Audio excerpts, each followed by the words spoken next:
Il est de nouveau condamné. Bill Cosby a essayé ce mardi 21 juin une nouvelle condamnation pour agression sexuelle. Il a été reconnu coupable des faits, remontant à 1975. La victime était mineure à l'époque puisqu'elle était âgée de 16 ans. Judy House, aujourd'hui âgée de 64 ans, a accusé le comédien de lui avoir fait boire une grande quantité d'alcool au cours d'une soirée avant d'avoir été conduite au Playboy Mansion, la demeure de l'ami de la star, Hugh Hefner. Dans le même temps, le témoignage de la victime avait été mis à mal par une erreur d'année. Elle a dans un premier temps expliqué que les faits remontent à 1974 avant de finalement revenir sur sa déposition et d'affirmer que l'affaire datait de 1975. Une erreur qui avait été le principal argument de la défense pour remettre en cause le témoignage de la plaignante.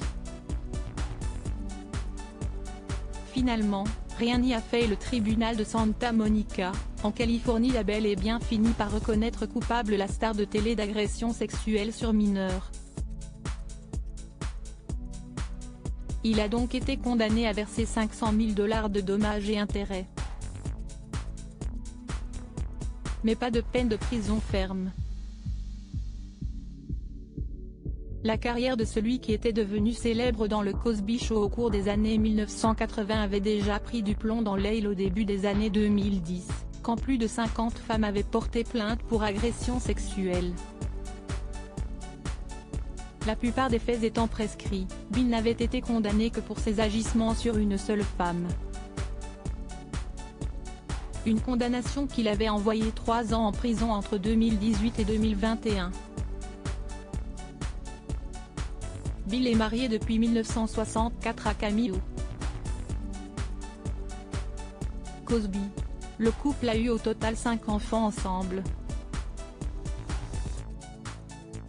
En dehors de ce mariage, l'humoriste a également une fille, Autumn Cosby, née de sa liaison avec une femme au début des années 1970, sur laquelle il a également été reconnu coupable d'agression et de viol.